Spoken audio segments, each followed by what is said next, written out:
Hello నమస్తే. నేను journalist Srinivas. ఈరోజు 'వెలుగు' పేపర్‌లో కిషన్ రెడ్డి కేసీఆర్ దత్తపుత్రుడని ముఖ్యమంత్రి రేవంత్ రెడ్డి నిన్న మాట్లాడారు నిజామాబాద్ పర్యటనలో. దీనికి కారణం ఏంటంటే బీజేపీ జాతీయ అధ్యక్షుడు నితిన్ నబీన్ మన మహబూబ్‌నగర్ బహిరంగ సభలో రేవంత్ రెడ్డిని రేవంతుద్దీన్ అన్నాడు. బీజేపీ నాయకులు కూడా అదే అన్నారు. అంటే ఒక ముస్లిం కోణంలో ముస్లింల కోసమే పనిచేసే పార్టీ అన్నట్టు చెప్పే ప్రయత్నం చేశారు. దానికి లేదు లేదు నేను రేవంతుద్దీన్ అయినా నాకు సంతోషమే కానీ కేంద్ర మంత్రి కిషన్ రెడ్డి కల్వకుంట్ల కిషన్ రావు అయిపోయిండు అని చెప్తున్నారు. ఇప్పుడు 3 ప్రధాన పార్టీలు బీజేపీ, బీఆర్ఎస్, కాంగ్రెస్ పార్టీ. 116 మున్సిపాలిటీలు, 7 కార్పొరేషన్‌లో ఎన్నికలు జరుగుతున్నాయి. ఆ ఎన్నికల ప్రచారంలో 3 ప్రధాన పార్టీలకు సంబంధించిన ముఖ్యమైన నాయకులు, రాష్ట్ర నాయకులు, కేంద్ర నాయకులు మాట్లాడే మాటలు ఎన్నికలు దేనికి జరుగుతున్నాయి? మున్సిపాలిటీలకి. మున్సిపాలిటీలో ఉన్న సమస్యలేంటి? ప్రజలు ఎదుర్కొంటున్న సమస్యలేంటి? ప్రజలు ఏం కోరుకుంటున్నారు? ఈ పార్టీల నుంచి ఏం కోరుకుంటున్నారు? ఏ పార్టీ గెలిస్తే ఏం చేస్తదని నమ్ముతున్నారు, విశ్వసిస్తున్నారు అనేది వదిలేశారు. ముఖ్యమంత్రితో సహా.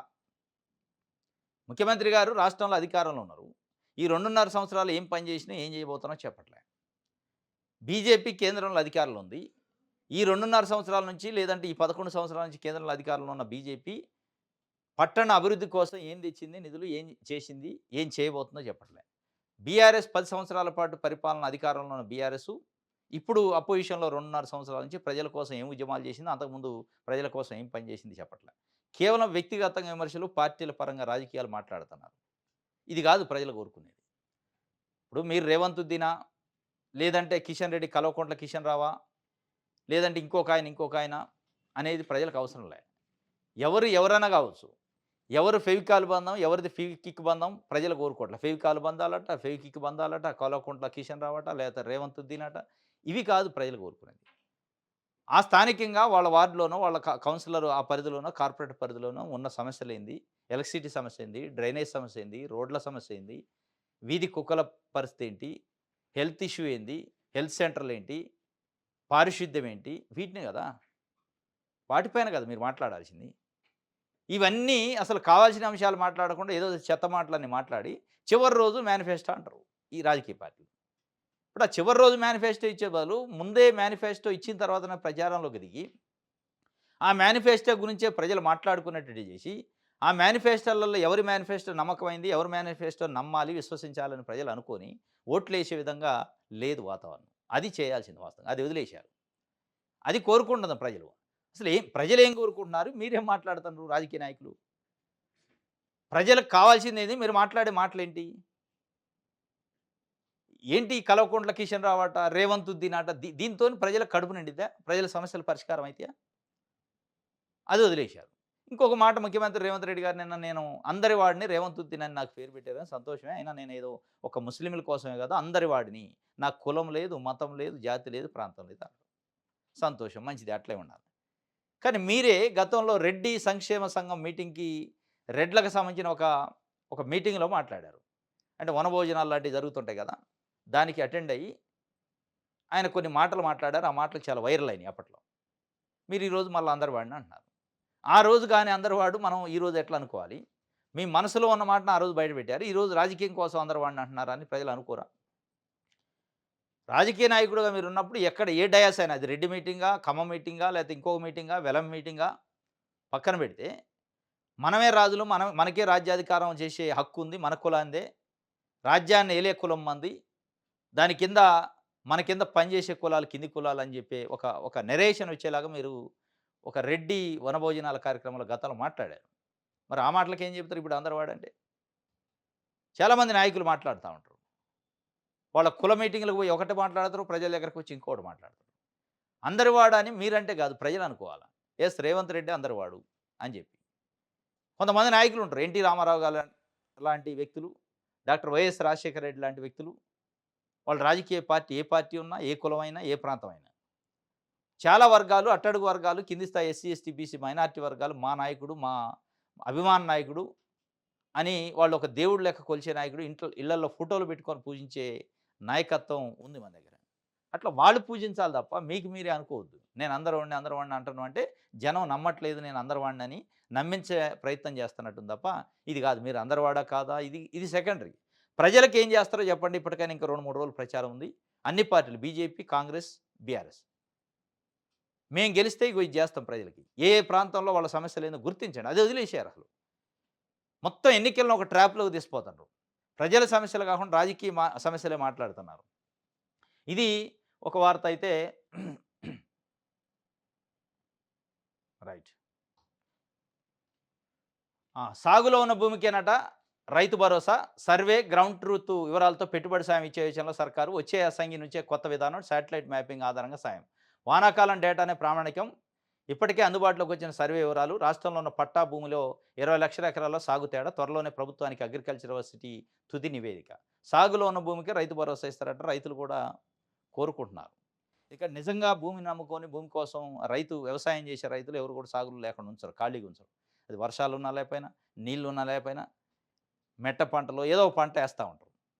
ఇక వచ్చిన ఇబ్బంది అల్లా ఏందంటే సాగులో లేని భూమి అంటే రియల్ ఎస్టేట్ వెంచర్లు, వందల, వేల ఎకరాలున్న ఫామ్ హౌజులు. వాళ్ళు ఏం చేయాలో తెలవక ఖాళీగా వదిలేసి ఎక్కడ అమెరికాలోనో, హైదరాబాద్‌లో ఉండేవాళ్ళు. వాళ్ళకి ఇయ్యకపోయినా దండగ లేదు. అవసరం లేదు కూడా. అది కోరుకుంటుంది ప్రజలు. కానీ ఇక్కడ ఒక అర్థం కాని విషయం ఏందంటే శాటిలైట్ సర్వే అంటారు. ఇప్పుడు వర్షాకాలం పంటకు సంబంధించి ఎప్పుడు ఇయ్యాలి మీరు? పెట్టుబడి సాయం జూన్‌లో ఇవ్వాల. మీరు శాటిలైట్ సర్వే ఎప్పుడు చేయాలి? జూన్, జులైలో చేయాలి. భూములు ఖాళీగా ఉన్నాయా? పంట ఏశారని. మీరు జూన్‌లో ఇవ్వాల్సిన పైసలను డిసెంబర్‌లో ఇస్తా అని చెప్పి డిసెంబర్‌లో శాటిలైట్ సర్వే చేస్తే అప్పటికే పంట కోస్తారు. ఎక్కడొస్తది? ఇప్పుడు డిసెంబర్‌లో యాసంగి పంటకు సంబంధించి మీరు సర్వే చేయాలి. కొంతమంది వానాకాలం పంట ఏస్తారు, యాసంగి పంట ఎయ్యరు రైతులు. అట్లాంటి వాళ్ళది ఎట్ట తెలవాలి నీకు? డిసెంబర్‌లో మీరు సర్వే చేస్తే లేదా జనవరిలో సర్వే చేస్తే శాటిలైట్ సర్వే తెలుస్తది. నేను డిసెంబర్‌లో ఇయ్యాల్సిన పైసను డిసెంబర్‌లో ఇయ్యను, జనవరిలో ఇయ్యను, ఫిబ్రవరిలో కూడా ఇయ్యను, మార్చిలో ఇస్తా, ఇచ్చే ముందు సర్వే చేస్తా అంటే అప్పుడు ఏముంటాయి? అన్నీ ఖాళీగానే ఉంటాయి. కాబట్టి ఇది కొంచెం లాజికల్‌గా థింక్ చేయండి. మీరు సర్వే అయితే కంప్లీట్ చేయండి. డబ్బులు ఒక 4 రోజులు లేట్ ఇచ్చినా పర్లేదు కానీ సర్వే టైమ్ టు టైమ్ చేస్తేనే మీకు నిజమైన భూములు, పంటలేసిన భూములు తెలుస్తాయి. మొన్న ముఖ్యమంత్రి గారు నల్గొండ బహిరంగ సభలో మున్సిపల్ ఎన్నికల ప్రచారంలో రైతు భరోసా ఎన్నికలు అవ్వగానే ఏస్తా అన్నారు. మరి మళ్ళీ ఇప్పుడు శాటిలైట్ అంటున్నారు, సాగు భూములకే అన్నారు. మరి ఈ సర్వే ఇప్పుడుదా? ఇప్పటి కోసమా? నెక్స్ట్ రాబోయే వానాకాలం సీజన్‌కా తెలవదు గానీ, ఇది ఇట్లాంటి కొర్రీలు పెట్టి, ఇట్లాంటి అడ్డంకులు పెట్టి డిలే చేసే కార్యక్రమం చేయకుండా ఇప్పటికే యాసంగి స్టార్ట్ అయ్యి 2 నెలలయింది. ఇంకొక నెల, నెల 15 రోజులైతే యాసంగి పంట కూడా చేతికొస్తది. మార్చి, ఏప్రిల్ మధ్యకొస్తే ఇంక యాసంగి పంటలు కూడా కోతకొస్తాయి. దాని తర్వాత మీరు సర్వే చేయటానికి ఉండదు. మీరు ఇచ్చే డబ్బులు కూడా ఉపయోగపడవు. అది ఇచ్చే కార్యక్రమం చేయండి. ఇప్పుడు ఏదైనా పెట్టుబడికి ఉపయోగపడతాయి తప్ప రైట్. బీసీ రిజర్వేషన్‌లపై బీఆర్ఎస్ వైఖరి చెప్పాలి. వ్యతిరేకంగా కేసు వేసిన వ్యక్తికి పార్టీ టికెట్ ఎలా ఇచ్చారు అని చెప్పి ఎమ్మెల్సీ కవిత సూటిగా బీఆర్ఎస్ పార్టీని అడిగారు. నిన్న బీసీ సంఘాల, కుల సంఘాల జేఏసీ చైర్మన్ జాజు శ్రీనివాస్ గౌడ్ కూడా డిమాండ్ చేసిండు. బీఆర్ఎస్ పార్టీ మేడ్చల్ జిల్లా పరిధిలో ఉన్న రెండుచిత్తల మున్సిపాలిటీలో ఒక వార్డు కౌన్సిలర్‌కి ఆ మాధవరెడ్డి అనే వ్యక్తికి రెడ్డి జాగృతి మాధవరెడ్డి ఆయనే జీవో నెంబర్ 9 మీద హైకోర్టులో కేసేసి కొట్టేపించిండు. ఆయనకి టికెట్ ఇచ్చింది బీఆర్ఎస్. ఆయన బీఫామ్‌ని వెనక్కి తీసుకోండి, పార్టీ నుంచి సస్పెండ్ చేయండి. లేదంటే బీసీలకు వ్యతిరేక పార్టీకి మిమ్మల్ని ప్రకటిస్తామని చెప్పి కూడా చెప్పారు. కానీ అట్లే ఉంచారట. బీఫామ్ వెనక్కి తీసుకోలేదు. ఆహ్, ఆయనకి టికెటే ఇచ్చారు. దానిపైనే కవిత సూటిగా అడిగారు. వాస్తవంగా బీఆర్ఎస్ సమానం చెప్పాలి. కవిత అడిగిందని కాదు. బీసీ సంఘాలు అడిగినందుకే బీసీల పైన మీ స్టాండ్ ఏంది చెప్పాల్సిన అవసరం ఉంది. ఒక కౌన్సిలర్‌కి మాధవరెడ్డికి టికెట్ ఇచ్చినా ఇయ్యకపోయినా ఇంకోడికి ఇచ్చినా గెలవచ్చు, వాడవచ్చు. కానీ త్రూఔట్ స్టేట్‌లో ఒక 10 సంవత్సరాలు పరిపాలించిన పార్టీగా బీసీల పైన, బీసీల సమస్యల పైన, బీసీల రిజర్వేషన్‌ల పైన మీ స్టాండ్ ఏంటో చెప్పాలి. బయటికి నటిస్తూ లోపట ఇష్టం లేని వ్యవహారం ఏమైనా చేస్తారా? అసెంబ్లీ సాక్షిగా మాకు ఇష్టమే అని చెప్పారు. 42% reservation.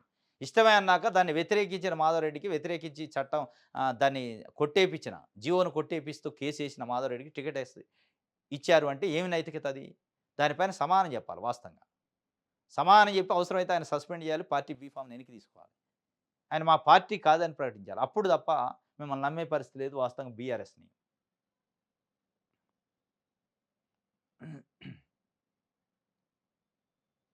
Right.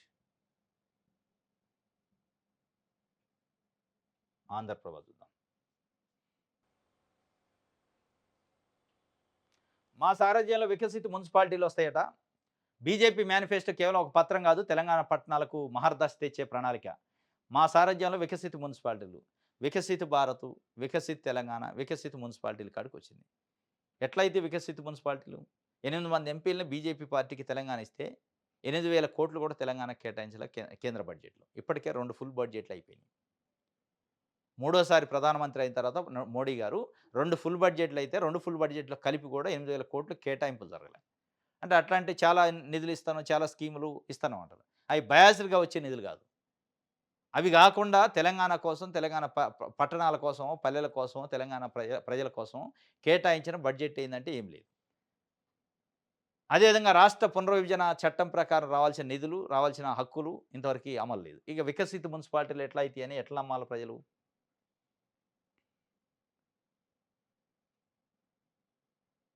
Right. Coal మైన్‌పై ముందుకెలా ఎళ్దాం? Jubilee Hills నివాసంలో సీఎం రేవంత్‌తో డిప్యూటీ సీఎం బట్టి విక్రమార్క సుదీర్ఘంగా మంతనాలు జరిపారట. దాదాపు గంటన్నర పాటు ఏకాంతంగా చర్చ జరిపారట. కోల్ మైన్ పైన 'ఆంధ్రజ్యోతి' ఏబిఎన్ రాధాకృష్ణ గారు రాసిన కొత్త పలుకులు. ఆ కొత్త పలుకుల ఎనక ఉన్న వ్యక్తులెవరో నాకు తెలుసు. ఈ బండారం అంతా బయట పెడతా. రాధాకృష్ణ సంగతి చూస్తా అని చెప్పి 2 సార్లు ప్రెస్ మీట్ పెట్టి డిప్యూటీ సీఎం ఆయన సారీ బట్టి విక్రమార్క గారు చెప్పారు. ఆ సందర్భంలో రేవంత్ రెడ్డి గారు కూడా ఇక్కడ లేరు. ఒక ప్రెస్ మీట్ అప్పుడు ఉన్నారు గానీ, ఇంకో ప్రెస్ మీట్ అప్పుడు ఫారెన్‌లో ఉన్నారు. దీని ఎనక రకరకాల స్టోరీలొచ్చినియి. అసలు కోమటిరెడ్డి వెంకటరెడ్డే కొన్ని పత్రాలు తీసిపోయి ఏబిఎన్ రాధాకృష్ణకి అందజేసి ఆయనే రాయించిండు. దాని ఎనక ప్రభుత్వంలో ఉన్న ముఖ్యమైన పెద్దలున్నారు. భట్టిని టార్గెట్ చేశారు. ఆ టార్గెట్‌లో భాగమే ఏబిఎన్ రాధాకృష్ణ కూడా రాసిండు అనేది ఒక చర్చ నడిచింది. అసలు ఆ గ్యాప్ వస్తుంది. ఏది ముఖ్యమంత్రికి, ఉప ముఖ్యమంత్రికి కోల్ మైన్ వ్యవహారంతోని చాలా గ్యాప్ వచ్చిందని ఒక చర్చ జరిగింది. ఆ గ్యాప్ ఏమైంది గానీ నిన్న స్వయంగా డిప్యూటీ సీఎం ఇంటికెళ్ళి దాదాపు గంటన్నర పాటు సుదీర్ఘంగా చర్చించాడు. కోల్ మైన్ పైన ఏం చేద్దాం? ఈ మరక ఎట్లా తొలగిద్దాం? అనే దానిపైన సుదీర్ఘంగా చర్చించారట. బొగ్గన్లు పైన అంటే కాంట్రాక్ట్ ఏంది? ఇప్పుడొచ్చిన మరకేంది? మరకను ఎట్లా తొలగించుకోవాలి? భవిష్యత్తులో ఎట్లా ముందుకెళ్ళాలి? అనే అంశం పైన పదే వాళ్ళు సుదీర్ఘమైన చర్చ చేశారట. అయితే ఇక్కడ ముఖ్యమంత్రి రేవంత్ రెడ్డి గారు కాళేశ్వరం విషయంలో గోదావరి నీళ్ళని అడ్డం పెట్టుకొని 1,00,000 కోట్లు దోసుకున్న కేసీఆర్‌ని బీజేపీ వదిలేసింది. బీజేపీకి మేము నివేదిక ఇచ్చినాం. Kaleshwaram commission PC Ghosh commission చేసిన విచారణ రిపోర్ట్ ఇచ్చి సీబీఐ ఎంక్వైరీ చేయమని లెటర్ రాసినాం. అయినా గాని ఎందుకు కాపాడుతుందని అడుగుతుండు రేవంత్ రెడ్డి గారు. బీజేపీ ఏమంటదంటే మీరిచ్చిన ప్రాసెస్ అది కరెక్ట్ కాదు. అసలు మీరు కమిషన్ ఏసి, మీరు రిపోర్ట్ తెప్పించి, ఆ రిపోర్ట్ మేము చర్యలు తీసుకోండి అని, మీరు మొత్తం ఒక డ్రాఫ్ట్ తయారు చేసి, ఈ రిపోర్ట్ మేము ఇస్తున్నాం, చర్య తీసుకోండి అని మాకు చెప్పేదేంది? నిజంగానే మీకు కమిట్మెంట్ ఉంటే, అవినీతి పైన తీయాలి అని ఉంటే, డైరెక్ట్‌గా కేంద్ర ప్రభుత్వానికి, సీబీఐకి, కేంద్ర ప్రభుత్వానికి, ప్రధానమంత్రి గారికి, కేంద్ర హోంశాఖ మంత్రికి, ముఖ్యమంత్రి గారు లెటర్ రాసి, మా రాష్ట్రంలో కాళేశ్వరం అనే ఒక ప్రాజెక్ట్ కట్టారు. ఆ ప్రాజెక్ట్‌లో అవినీతి జరిగిందనే ఆరోపణలొస్తున్నాయి. దీనిపైన మీ కేంద్ర ప్రభుత్వం సీబీఐ ఏజెన్సీ చేత ఇన్వెస్టిగేషన్ చేయించండి అని చెప్పి ఒక ఉత్తరం రాస్తే, ఈ కమిషన్‌లే అవసరం లేదుగా మేమే చేస్తాం కదా డైరెక్ట్‌గా. దానికి లీగల్ శాంటిటీ ఉంటది తప్ప, మీరు ఒక కమిషన్ ఏస్తిరి. కమిషన్ ఏసి ఆ రిపోర్ట్ తెప్పిస్తిరి. ఆ రిపోర్ట్ ఎంతవరకు నిజం, రిపోర్ట్‌లో ఎంతవరకు న్యాయబద్ధమో, చట్టబద్ధం ఉందో తెలవదు. అట్లా కాకుండా మాకే లెటర్ రాస్తే, మేము సీబీఐతోని ఒక ఎఫ్ఐఆర్ మూవ్ చేసి, కేస్ రిజిస్టర్ చేసి ఇన్వెస్టిగేషన్ చేసేవాళ్ళం. వాస్తవంగా కాళేశ్వరం పైన కేస్ రిజిస్టర్ కాలే. కమిషన్ ఏశారు. కమిషన్ నోటీసులు ఇచ్చి పిలిచింది. ఆ కమిషను ఇచ్చిన నివేదికకి న్యాయబద్ధత, చట్టబద్ధత ఏముందో ఎవరికీ తెలవదు. ఆ న్యాయబద్ధత, చట్టబద్ధత తెలవని రిపోర్ట్‌ని పట్టుకొని సీబీఐ కేస్ ఎట్లా మూవ్ చేయాలి? ఇన్వెస్టిగేషన్ ఎట్లా చేయాలి? ఇది కాదు అని బీజేపీ చెప్తుంది. వాస్తవం కూడా అది. ఇప్పుడు అదే పద్ధతిలో వాళ్ళు ఏమడుగుతున్నారంటే బీజేపీ, ఒక్క కాళేశ్వరమే కాదు, మీరు అధికారంలోకి వచ్చిన తర్వాత కూడా ఫోర్త్ సిటీ, ఫ్యూచర్ సిటీ అనే దానిపైన, హిల్ట్ పీ పైన, ఇప్పుడు నైని బొగ్గు బ్లాకుల పైన ఆరోపణలొస్తున్నాయి. ఈటిపైన కూడా మీరు ఉత్తరం రాయండి మాకు, కేంద్ర ప్రభుత్వానికి అని అడుగుతుంది బీజేపీ. రాస్తారా? అంటే కన్వీనియంట్‌గా రాజకీయ నాయకులు అవకాశాలని వాడుకునే పద్ధతి, మేము రిపోర్ట్ ఇచ్చినాం కాబట్టి చర్యలు తీసుకోవాలా, కాపాడుతున్నాం, ఫెవికాల్ బంధం, ఫెవికిక్ బంధం అని చెప్పటం కాకుండా, నిజంగానే కమిట్మెంట్ కాళేశ్వరంలో అవినీతిని బయటికి తీయాలంటే, ఆ పీసీ ఘోష్ రిపోర్టు అట్లా ఉంచండి. అసలు మీరే వాలంటరీగా రాయండి ముఖ్యమంత్రి రేవంత్ రెడ్డి గారు. కేంద్ర హోంశాఖ మంత్రి లెటర్ రాసి సీబీఐ అనే ఇన్వెస్టిగేషన్‌తోని కాళేశ్వరం జరిగిన అవినీతి పైన ఇన్వెస్టిగేషన్ చేయండి అని రాస్తే వాళ్ళొస్తారు కదా డైరెక్ట్. వాళ్ళు మొదలు పెడతారు జీరో నుంచి. కేసు రిజిస్టర్ చేసిన కాడ నుంచి మొదలుపెట్టి ఏం చేయాలో చేస్తారు. దాంతో పాటు నైని బ్లాకు, కోల్ బ్లాకుల పైనో, లేకపోతే ఫోర్త్ సిటీ, ఫ్యూచర్ సిటీలో జరుగుతున్న అవకతవకల పైనో, హిల్ట్ పీ పైన కూడా ఆరోపణలొచ్చినాయి. ఆరోపణల పైన కూడా క్లీన్ చిట్ తీసుకోండి అనేది ప్రజలు కోరుకుంటున్నారు. రైట్. ఇది నా గొంతు కోశారు జగిత్యాల ఎన్నికల ప్రచారంలో కన్నీళ్లు పెట్టుకున్న జీవన్ రెడ్డి. కాంగ్రెస్ పార్టీ సీనియర్ నాయకుడు జీవన్ రెడ్డి పార్టీ ఆపదలో ఉన్నప్పుడు, పార్టీ అపోజిషన్‌లో ఉన్నప్పుడు జెండా మోసిండు. ఎన్ని ఇబ్బందులు ఎదురైనా, ఎన్ని అవమానాలు ఎదురైనా పార్టీ జెండాను వదిలిపెట్టలే ఎక్కడ గూడా. సీనియర్ పొలిటీషియను వయసు రీత్యా గాని, అనుభవం రీత్యా గాని పార్టీలో సీనియరు. జానారెడ్డి స్థాయిలో సీనియర్ ఆయన కాంగ్రెస్ పార్టీలో. అట్లాంటి నాయకుడిని ఒక రకంగా అవమానిస్తున్నారు ఈరోజు కాంగ్రెస్ పార్టీ అని కన్నీళ్లు పెట్టుకున్నాయన. జగిత్యాలలో బీఆర్ఎస్ నుంచి గెలిచిన ఒక ఎమ్మెల్యేని తీసుకొచ్చి, ఆయన ఇక్కడ అసెంబ్లీలోనే బీఆర్ఎస్ అంటాడు, జగిత్యాల పోయి కాంగ్రెస్ అంటాడు. అట్లాంటి నాయకుడికి బీఫామ్‌లు ఆయనకే 30 బీఫామ్‌లు ఆయన చేతికిచ్చి పంచమంటే ఆయనకు సంబంధించిన మనుషులకి బీఆర్ఎస్ పార్టీ కార్యకర్తలకి కాంగ్రెస్ పార్టీ బీఫామ్‌లు ఇచ్చి కంటెస్ట్ చేపిస్తే, అసలు కాంగ్రెస్ జెండాను మోసిన 10 సంవత్సరాల పాటు మోసిన జీవన్ రెడ్డి గారు రెబెల్స్ తరఫున ప్రచారం చేయాల్సొచ్చింది. ఎంత దౌర్భాగ్యమైన పరిస్థితి. ఏ 10 సంవత్సరాలైతే ఏ బీఆర్ఎస్ పార్టీ అయితే వేధింపులకు గురి చేసిందో కాంగ్రెస్ పార్టీ కార్యకర్తలని, ఆ కార్యకర్తలే జీవన్ రెడ్డి అంటున్నారు. ఎవరైతే వేధించారో మళ్ళా వాళ్ళకే పవర్ ఇచ్చి వాళ్ళకే బీఫామ్ ఇస్తే ఎటుపోతుంది కాంగ్రెసు? ఎక్కడికి తీసుకెళ్తాండ్రు? అనేది ఆయన కన్నీళ్లు పెట్టుకొని పాపం నా గొంతు కోశారు అని చెప్పి. మరి దాన్ని ఇప్పటికైనా కాంగ్రెస్ పార్టీ రేవంత్ రెడ్డి గారు దృష్టిలో పెట్టుకోవాలి. వాళ్ళు పెట్టుకునే పరిస్థితి ఎవడి స్వార్థం వాడు. ఆయన ఏం కన్నీళ్లు పెడితే నాకేంది? నాకు రాజకీయ అవసరాలు నాకు ఎమ్మెల్యేలు కావాలి. బీఆర్ఎస్ వాళ్ళు ఒక 10 మంది కావాలి తీసుకున్నా. నాకు బలం కోసం నాకు కావాలి. జీవన్ రెడ్డి కన్నీళ్లు పెడితేంది, జానారెడ్డి కన్నీళ్లు పెడితేంది, జెండా మోసినోడు బలైపోతేంది, జెండా మోసినోడు గొంతులు కోస్తేంది, మాకు అవసరం లేదనే పద్ధతిలో రాజకీయ పార్టీ నాయకులు ఉంటా ఉంటారు. దిశ పేపర్ చూద్దాం.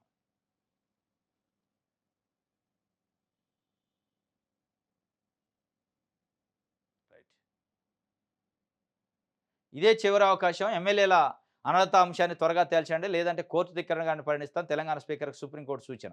తదుపరి విచారణ 3 వారాలకు వాయిదా వేసింది. సుప్రీంకోర్టులో పార్టీ ఫిరాయింపుల ఎమ్మెల్యేల పైన కేసు ఉంది. ఆ కేసు కంటెంప్ట్ పిటిషన్ ఉంది. అది నిన్న మళ్ళా వచ్చింది.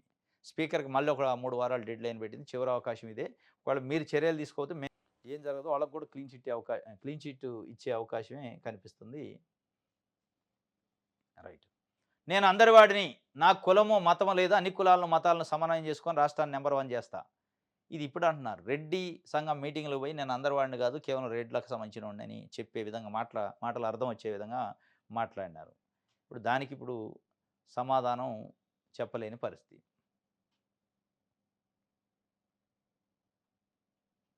రైట్.